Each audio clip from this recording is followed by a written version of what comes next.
How you all doing, Ralph here, Ralfy Customs? Hottest fucking day of the year, or hottest week of the year. I mean, twat o'clock I've been getting here to do a few bits before the fucking heat gets me. Let's have a look at that.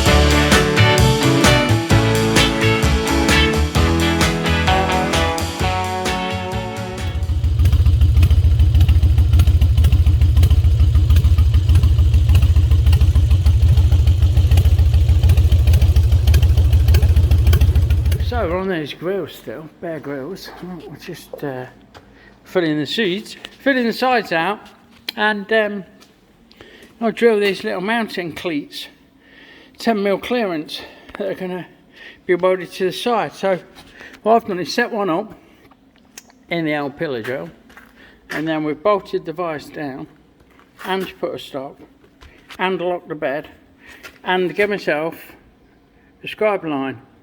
So they're repeatable.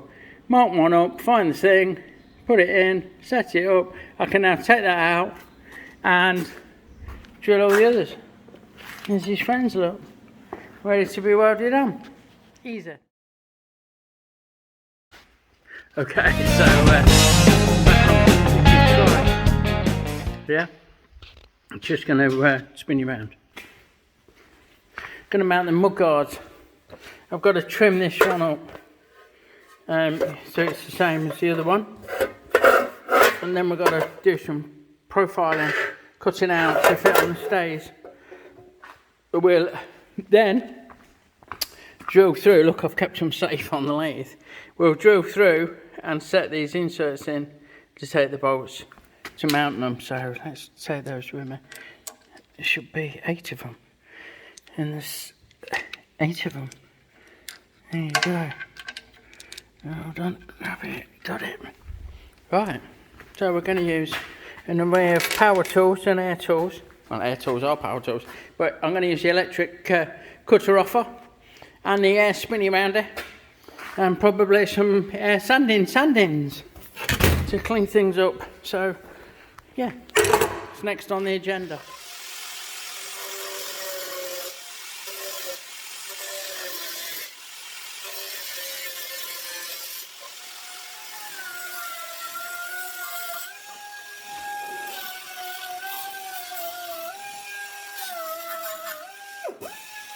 So now we've got them placed on, and we're able to guesstimate where these come. We can't see because the wheels are on. Jack it up, take the wheels off, blah blah blah. But then we can't line the mud guards up because we need to line the mud guards up with the wheels.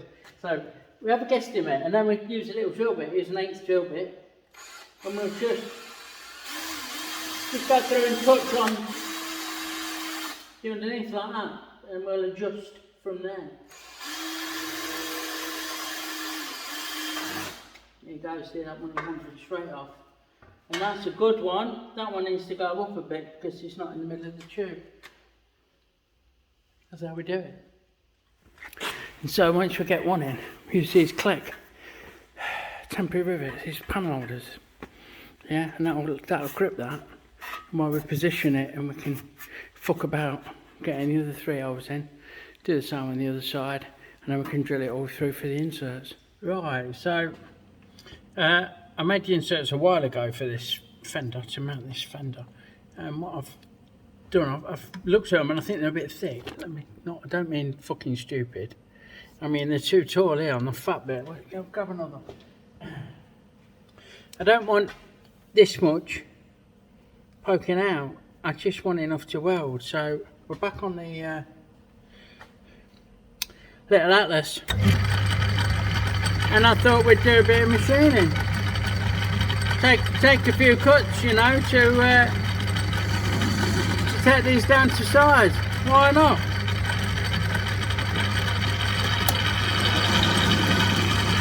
Why the devil not? So we'll just edge it in, use the power feed. Nice and old school until we get them down to size.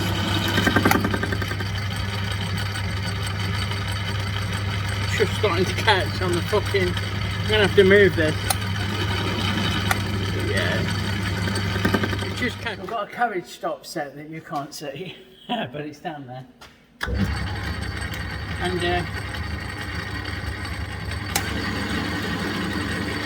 we just work our way towards it. A few 10th hour at a time maybe. We're only on a little lathe and they're only little parts. And we've gone strictly vintage with the tool selection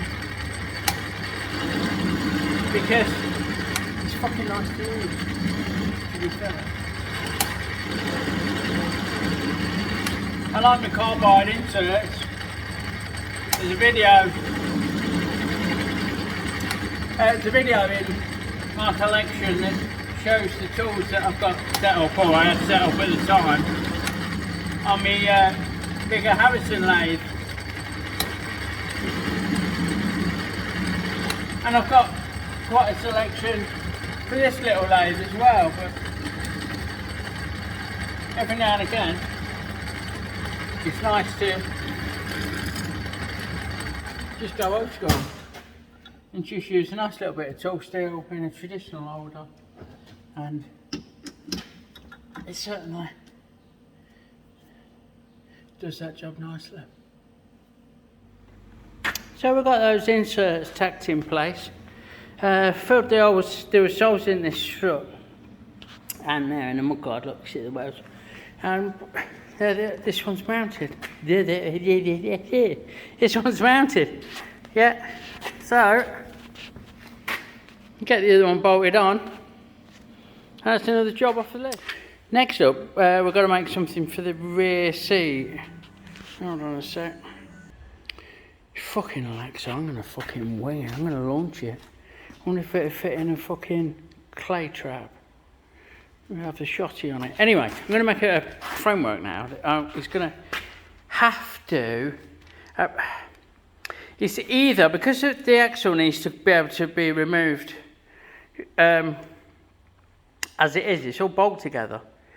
I'd have welded it or done something. I don't know. But anyway, it needs to be either fitted to the front, you know, the main framework, this main body of framework, and hang off something, but then it's not right. I want to mount it off this rear that I can't, this toe hitch is, mount it off the toe hitch. I'm going to make a support up and over the top of the toe hitch, which I've got something that's close, but not quite a fucking cigar, that. So I'm going to shorten that, make it narrower, and weld it onto the toe hitch framework, and then we'll look at some kind of removable seat, or looking at the angle of the dangle, it could be welded to the front frame, because that's just going to be 5 bolts, and it'll lift, the axle will drop out the bottom. So yeah, that's next on the agenda. As if by magic, we've not fixed it. We've chopped a bit out of the middle. Now we're going to make a slug that will press in the ends, the cut ends, not this bit, I'm not going to use that. And we can weld it up. Sorted. So we've got a big chunk of hot rolled. I really like this stuff. It's tough though, but it don't machine fantastic. I don't know why I love it. Oh, because it's strong. It's fucking strong, you know. So I've faced it off. I'm just gonna put a sensor drill in it, nice and steady. It's not the happiest when you're machining it either, but it's really nice steel. I don't know why that's shaking around. Hold on, let's see what we can fucking do about that. Hey, hold on now. There you go. No, it's still shaking around. Alright. So let's just put a sensor in there. nice and steady, and then we can pull it out and support it with a rotating centre, with a live centre. So get this back out of the way and unwound, unloosened, as Joe Price says. Put a rotating centre in and give yourselves enough of this to work to. Which we've got quite a chunk of it. We're going to want about how much? Yeah, that'd be plenty. So, plenty of clearance with the tailstock. Nip that up. Turn that on, bit of tension on it. And see if I can sort out the shaking of the bench for you. It's a fucking lathe, isn't it? It makes it shake like a shit. No steady cam in that fucking view. So I've moved you. I've dropped you down. Let me feel more supportive. I'm just gonna give this a quick clean up. Put a bit of oil on it actually, because like I say, it's nice steel, but it's fucking quite tough. It's almost granular. The feel to it when you're machining it. Now we'll do a clean up pass. We'll measure it. I know that I want 20mm diameter, or just over 3/4 of a banana in old money.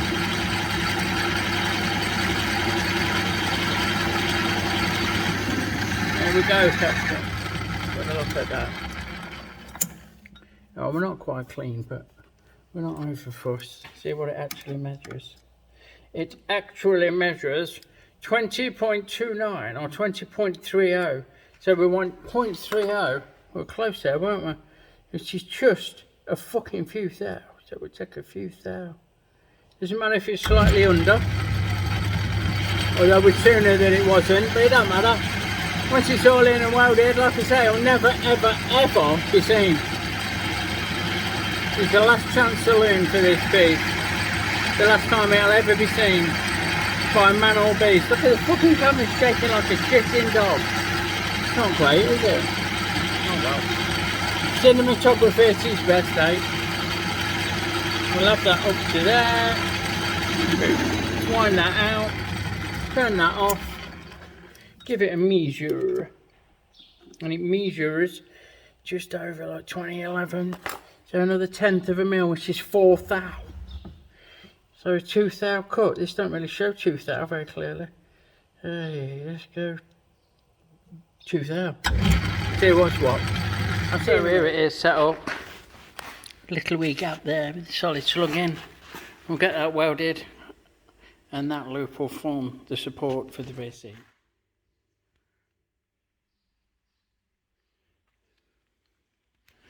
So we have 16 of these 6-inch square plates to drill a and clearance hole in the middle. Last bit for the racks, cages that I made. Yeah. The grill. What I do is tack them together, clamp them up, get them about right, and tack them together. I've got 2 blocks of 8, and that's just 2 holes to drill.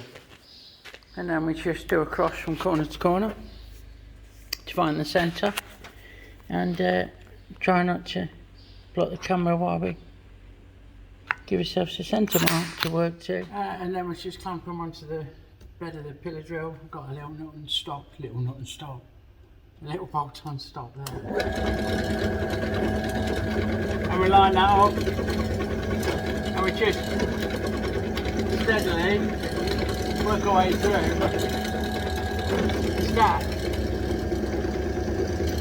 We're shining new knobs that you can't see on the other side of the pillar drill. There's a video. It's a video. And it's a lot easier than doing 16 of them, one after the other. You know, you could take your time and get them perfectly aligned if it was a precision job, which this isn't at all. then give yourself a centre drill to work to,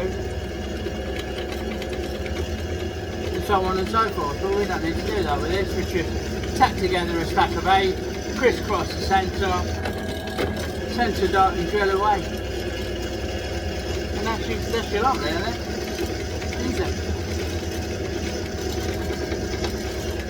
Let me just sand the old weld off, and they just separate. Yeah. Bang them apart, get them split up, quick flash off with the sander, and you've all done. A lot easier than doing them one at a time. And finally, we're giving the old Blue Princess a bit of a shine up on this glorious day, and we're using Car and Day and Martin metal polish. Ensures a long-lasting shine, courtesy of our friend Danny at DG Retro Customs, who got given a box of these vintage polishes, so he's sending them out, and they fucking work, mate. It's alright, look. There you go, sorted. So you can see me in the mirror. Thanks for watching. Check out my friends in the description below. If you like what you see, please subscribe, hit the bell for notifications, and I'll see you again soon. She's a warm one.